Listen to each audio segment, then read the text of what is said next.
نحمده ونصلي ونسلم على رسوله الكريم أما بعد فأعوذ بالله من الشيطان الرجيم بسم الله الرحمن الرحيم يا أيها الناس اعبدوا ربكم الذي خلقكم والذين من قبلكم لعلكم تتقون الذي جعل لكم الأرض فراشا والسماء بناء وأنزل من السماء ماء فأخرج به من الثمرات رزقا لكم فلا تجعلوا لله أندادا وأنتم تعلمون صدق الله العظيم یا ایھا الناس اعبدوا ربکم الذی خلقکم کہ لوگوں اپنے پروردگار کی عبادت کرو کہ جس نے تمہیں پیدا فرمایا والذین من قبلکم اور ان لوگوں کو بھی پیدا فرمایا جو تم سے پہلے تھے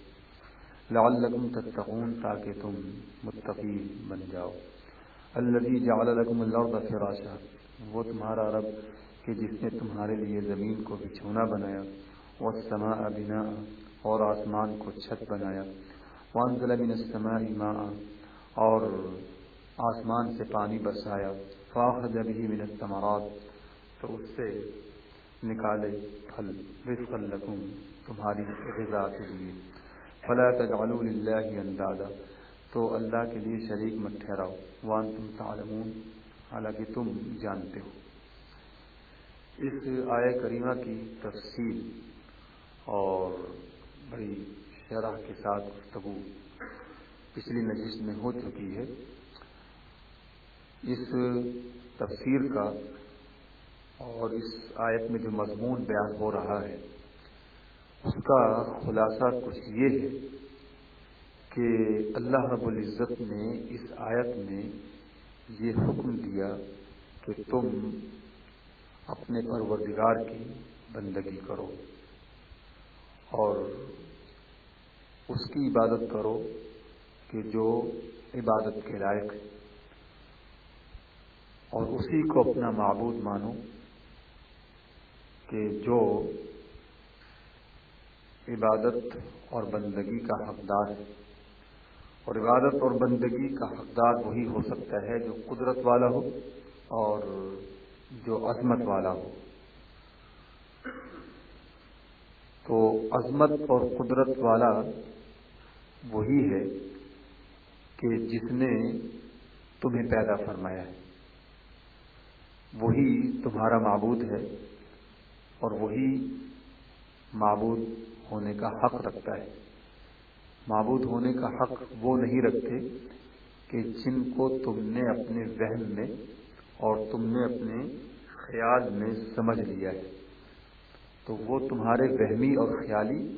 معبود عبادت کے حقدار نہیں ہو سکتے۔ حقدار عبادت کا وہی اللہ ہے، وہی پروردگار ہے کہ جو تمہارا خالق ہے، جو تمہارا مربی ہے، نہ صرف یہ کہ تمہارا مربی ہے، تمہارا خالق ہے، بلکہ تمہارے باپ داداؤں کا بھی تمہارا جو ہے، اور نہ یہ کہ صرف تمہارا بلکہ اس سے پہلے جتنے بھی انسان ہوئے ان میں تمہارے باپ دادا بھی شامل ہیں، ان سب کا خالق و مربی وہی ہے، تو عبادت کا حقدار بھی وہی ہے۔ تو اسی کی عبادت کرو، اسی کی بندگی کرو اور اسی کی اطاعت کرو۔ تو نہ صرف یہ کہ تمہیں پیدا فرمایا اور تمہارے باپ داداؤں کو پیدا فرمایا، بلکہ اس نے پیدا فرما کر تمہارے رہنے کا بندوبست بھی فرمایا، اور وہ اس طرح کہ اس نے اپنے فضل و کرم سے زمین کا اس قدر حصہ پانی سے ابھرا ہوا اور کھلا ہوا رکھا کہ جس پر تم آباد ہو سکو، تم جس پر بس سکو، اور زمین کا یہ حصہ بھی اس نے اپنی مہربانی سے کیسا بنایا، ایسا بنایا جیسے کہ بستر بالکل جو ہے وہ گارا کی طرح نرم نہیں بنایا، اور زمین کو اس طرح سے بھی گول نہیں رکھا کہ جس پر تم قیام ہی نہ کر سکو، جس پر تم ٹھہر ہی نہ سکو۔ تو اس نے اپنے کرم سے اور اپنی مہربانی سے اس طرح سے زمین کو تمہارے لیے بنا دیا کہ جیسے کہ بستر ہوتا ہے، یعنی جس پر کہ آرام کیا جا سکے اور جس پر قرار آئے۔ تو زمین کو اس طرح سے تمہارے لیے جو ہے بستر کی طرح بنا دیا ہے، اور پھر یہ کہ اس زمین پر جس طرح سے کہ مکان کی چھت ہوتی ہے، اسی طرح اس زمین کے اوپر جو ہے ایک چھت آسمان کی صورت میں بنائی، تو جس میں تم رہ رہے ہو۔ اور پھر یہ دیکھیے کہ کتنا اس کا کرم اور احسان ہے جس کا اللہ تعالیٰ نے اس آیت میں اظہار فرمایا اور ذکر کیا کہ تمہارے لیے جس طرح سے گھر میں رہ کر تم آرام اور سکون پاتے ہو، اور پھر جس طرح سے کہ تم گھر میں جو ہے وہ کھانے پینے کا انتظام کرتے ہو، یہ سب اللہ کی طرف سے ہے کہ 3 وقت کے لیے تمہارے لیے اس نے غذا کا بندوبست فرمایا، پانی برسا کر تمہارے لیے طرح طرح کے میوے اور پھل پیدا کیے، اس طرح سے تمہاری غذا کا، تمہاری خورد و نوش کا، تمہارے کھانے پینے کا انتظام فرمایا۔ تو جس کے اس قدر احسان ہو اور جو ایسا محسن ہو، تو پھر یہ ساری باتیں اس بات کا تقاضا کرتی ہیں کہ اپنے مربی کے احسان مند ہو کر اس کو پہچان کر، اس کو مان کر، اس کو جان کر اس کی بندگی اور اس کا حکم مانا جائے، اس کی بندگی اختیار کی جائے۔ دنیا میں انسان معمولی پیسے لے کر لوگوں کی خدمت کرتا پھرتا ہے، اور چند سکوں کی خاطر وہ اپنے ہی جیسے انسان کی کتنی خدمت کرتا ہے۔ تو چند سکوں کی خاطر اتنی خدمت انسان انجام دیتا ہے، تو ذرا غور کرے کہ جس نے اتنی مہربانی کی ہو، جس کے اتنے احسانات ہوں، اور جس کی اس قدر نعمتیں ہوں کہ انسان اگر ان کو شمار کرنا چاہے تو شمار نہ کر سکے، تو پھر ایسے محسن سے روگردانی کر کر اس کی اطاعت چھوڑ کر کسی غیر کی بندگی کی جائے اور اطاعت کی جائے تو یہ انسانیت نہیں ہے۔ اسی لیے آپ دیکھیں کہ اللہ رب العزت نے اس آیت میں کیسے حکم دیا، کیسے خطاب فرمایا یا ایھا الناس اعبدوا، کہ اے انسانوں، اے لوگوں، عبادت کرو ربکم، اپنے پروردگار کی۔ مطلب یہ ہوا، اور اس آیت سے یہ پتہ چلا کہ جو عبادت نہیں کرتے ہیں وہ انسان ہی نہیں، وہ انسان کہلانے کے لائق ہی نہیں، وہ انسان کہلانے کے مستحق ہی نہیں ہے، کہ جب انہوں نے اپنے خالق و مالک سے اعراض کر لیا، اپنے محسن اور اپنے مہربان سے روگردانی کر لی اور اس کی عبادت سے کنارہ کشی اختیار کر لی، تو وہ کسی طرح بھی انسانیت کے دائرے میں نہیں رہے، وہ انسانیت کے لائق نہیں، وہ انسان کہلانے کے مستحق ہی نہیں ہیں، وہ جانوروں سے بھی بدتر ہیں۔ اور اس آیت سے یہ بھی پتہ چلا کہ عبادت کا فائدہ جو ہے وہ خود عبادت کرنے والوں کی حاصل ہوگا، اسی لیے فرمایا کہ لعلکم تتقون، یہ عبادت اس لیے کرو تاکہ تمہیں تقوی اور پرہیزگاری حاصل ہو جائے، تم متقی اور پرہیزگار بن جاؤ۔ تو ذات باری تعالیٰ کو اس کا کوئی فائدہ نہیں ہے، کیونکہ معبود اور الہ وہی ہے کہ جو دوسروں کے کام سے بے نیاز ہو۔ عبادت کا جہاں تک تعلق ہے تو اس کا ثمرہ اور اس کا فائدہ جو ہے انہی کو حاصل ہوگا کہ جو عبادت انجام دیتے ہیں۔ اللہ تبارک و تعالیٰ کو اس کا کوئی فائدہ نہیں ہو سکتا، کیونکہ وہ معبود ہے، تو معبود جو ہے وہ غیروں سے جو ہے وہ بالکل بے نیاز ہوتا ہے، اس کو کسی کی عبادت کی ضرورت نہیں، عبادت کی ضرورت جو ہے وہ صرف جو ہے مخلوق کو ہے، انسانوں کو ہے، اس کے بندوں کو ہے، کہ وہی جو ہے اس کا فائدہ پائیں گے اور اس کا انعام اکرام اور اس کا صلہ پائیں گے اور اس کی جزا پائیں گے۔ اور اس آیت سے یہ بھی پتہ چلا کہ باپ داداؤں پر احسان جو ہے وہ خود اولاد ہی پر احسان کے مترادف ہے، اسی لیے فرمایا کہ والذین من قبلکم، کہ اس کی عبادت اس لیے کرو کہ تمہیں اس نے پیدا کیا، نہ صرف یہ کہ تمہیں پیدا کیا بلکہ تمہارے باپ داداؤں کو بھی پیدا کیا ہے، تو باپ دادا پر احسان جو ہے وہ اولاد ہی پر احسان ہے، اس لیے یہاں پر جو ہے یہ فرمایا گیا۔ تو یہ تو اس آیت کا خلاصہ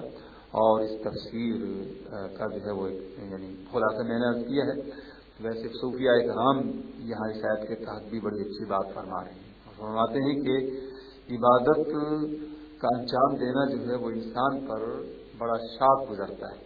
عبادت میں بڑی مشقت کا سامنا کرنا پڑتا ہے. تو اللہ تبارک و تعالیٰ نے جب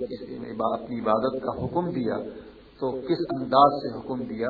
یہ بھی اس آیت میں قابل غور ہے. اور وہ اس طرح سے یعنی مطلب یہ نہیں فرمایا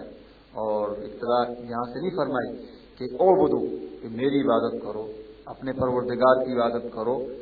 یہ نہیں فرمایا، بلکہ سب سے پہلے خطاب فرمایا، ندا کی، یا ایھا الناس. تو یہ آیت میں کس قدر نفیس بیان ہے اور کیسا عمدہ جو ہے یہ انداز کلام ہے کہ اللہ تبارک و تعالیٰ اپنے بندوں سے ندا کر رہا ہے، اللہ تبارک و تعالیٰ اپنے بندوں سے خطاب فرما رہا ہے. تو اس کا مطلب یہ ہے، وہ فرماتے ہیں کہ جب اس خطاب میں اللہ کے بندے غور کریں گے اور وہی توجہ کریں اور یہ سمجھیں تو ان کو اس میں ایک لذت محسوس ہوگی اور عبادت میں جو مشقت ان کو اٹھانا پڑے گی وہ مشقت اس خطاب اور اس پکار پر جو ہے وہ غور کریں گے تو مشقت کو بھول جائیں گے. ان کو مشقت کا سامنا نہیں کرنا پڑے گا، وہ سمجھیں گے اور تصور کریں گے کہ ہمارے سب سے زیادہ پیارے مربی اور محسن نے ہمیں اس طرح سے پکارا ہے، اس طرح سے یاد کیا ہے. تو ان کو جو ہے عبادت میں کوئی مشقت اور دشواری اور دقت جو ہے محسوس نہیں ہوگی. اس لیے فرمایا کہ یا ایھا الناس یعنی اے بھولنے والوں، تم تو ہمیں جو ہے وہ بھول چکے ہو لیکن ہم تمہیں جو ہے وہ نہیں بھولے ہیں. اب بھی وقت ہے کہ تم ہماری عبادت کرو اور ہمارے عبادت کے نور سے اپنے دلوں کو تقویٰ اور پرہیزگاری اور اپنے دلوں میں روشنی پیدا کر لو، تمہیں تقویٰ اور پرہیزگاری حاصل ہو جائے. تو اس پروردگار کی عبادت کرو کہ جس نے تمہارے دلوں کو زمین بنایا اور اس نے اپنے محبوب کو اس زمین کے لیے سایہ دینے والا مقرر فرمایا. جس طرح سے کہ زمین کے لیے آسمان کو چھت بنایا، اسی طرح سے اس پروردگار نے تمہارے دلوں کی زمین کے لیے اپنے محبوب کو سایہ عطا کرنے والی ذات بنا کر مبعوث فرمایا، جس کا سایہ جو ہے تمہارے دلوں کی زمین پر پڑ رہا ہے. تو جس طرح سے کہ آسمان سے پانی برستی ہے اور زمین پر جو ہے پھل اور پھول پیدا ہوتے ہیں، اسی طرح سے اللہ رب العزت نے اس محبوب کریم جو کہ آسمان نبوت ہیں ان پر قرآن کریم اتار کر اس قرآن کریم سے جو ہے تم پر یعنی رحمت کا پانی برسا کر تمہارے دلوں میں تقویٰ، نور اور تمہارے دلوں میں صلاح اور تمہارے دلوں میں جو ہے یہ ساری چیزیں پیدا فرما کر اس طرح سے تمہارے دلوں کو جو ہے منور فرمایا ہے. تو جس طرح سے کہ آسمان جو ہے وہ دینے والا ہے، آسمان سے پانی برستا ہے، یہ آسمان کی عطا ہے، اور زمین جو ہے وہ لینے والی ہے. تو اسی طرح سے جو ہے یہ محبوب کریم دینے والے ہیں اور ہم جو ہیں بھکاری دینے والے ہیں. یہ جو ہے سرکار دو عالم صلی اللہ تعالی علیہ وسلم کی ذات گرامی اہل ایمان کے لیے بالکل یہی مقام رکھتی ہے. تو جس طرح سے کہ جو ہے بیج جو ہے بغیر آسمان کی مدد کے جو ہے اگ نہیں سکتا ہے، اسی طرح سے نبی کریم صلی اللہ تعالی علیہ وسلم کی ذات گرامی کے بغیر ہماری کوئی نیکی، ہماری کوئی عبادت جو ہے قبول نہیں اور آسمان سے اوپر نہیں جا سکتی. اور اسی طرح سے مخلوق جو ہے وہ سرکار دو عالم صلی اللہ تعالی علیہ وسلم کی شان اور ان کے مقام کو نہیں پہنچ سکتی. تو آسمان اس دنیا کا اتنی دور رہ کر زمین کو جو ہے وہ فیض پہنچا رہا ہے، تو وہ محبوب مصطفیٰ صلی اللہ تعالی علیہ وسلم مدینہ منورہ میں رہ کر تمام عالم کو مستفیض فرما رہے ہیں. تو یہ صوفیاء کرام اس آیت کے بارے میں فرماتے ہیں. غرض یہ کہ یہاں پر جو ہے اللہ رب العزت نے اپنی عبادت کا حکم دیا اور فرمایا کہ تم متقی اور پرہیزگار بن جاؤ، جس کا مطلب یہ ہے کہ تم اپنے دلوں سے غیروں کی محبت نکال کر ماں سوا اللہ سے علیحدہ ہو کر اس کے بن جاؤ. فرمایا کہ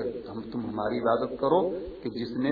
جو ہے تمہیں پیدا فرمائیں، اس کا تقاضا یہ ہے کہ جب ہم جو ہے تمہارے ہیں تو تم بھی ہمارے بن جاؤ، تم بھی ہمارے بننے کی کوشش کرو، اور اس کی ذات میں فنا ہو کر اور ما سوا اللہ سے علیحدہ ہو کر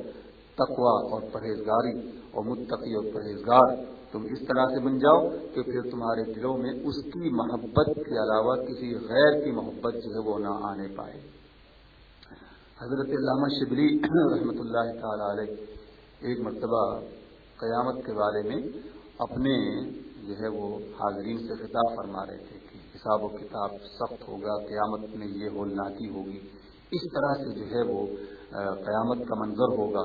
اور اس انداز سے انہوں نے تقریر اور وعظ و نصیحت فرمائی کہ لوگوں پر اس کا اتنا اثر ہوا کہ دھاڑے مار کر اور چیخیں مار کر جو ہے وہ رونے لگے۔ اتنے میں یہاں جو ہے حضرت ابو الحسن نوری رحمۃ اللہ تعالی علیہ بھی تشریف لے آئے۔ انہوں نے جب حاضرین کا یہ عالم دیکھا تو فرمایا کہ شبلی تم جو ہے لوگوں کو کیوں اتنا پریشان کرتے ہو؟ قیامت کے بارے میں جو ہے وہ صرف جو ہے یہ بات ٹھیک ہے کہ بڑی ہولناکی کا دن ہوگا، بڑا خوفناک منظر ہوگا اور بڑی شدت کا دن ہوگا، لیکن اس کا لب لباب اور اس کا خلاصہ جو ہے صرف ان دو باتوں میں ہے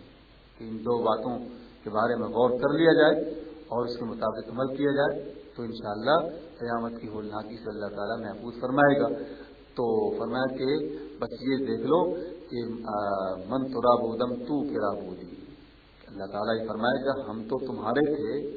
تم کس کے تھے؟ تو بہرحال اللہ تبارک و تعالیٰ سے دعا ہے کہ وہ اپنے فضل و کرم سے ہمیں اپنے نیک بندوں میں شامل فرما لے اور ہم سے وہ کام لے کہ جس سے وہ اور اس کا حبیب راضی ہو جائے۔ وآخر دعوانا الحمدللہ رب العالمین۔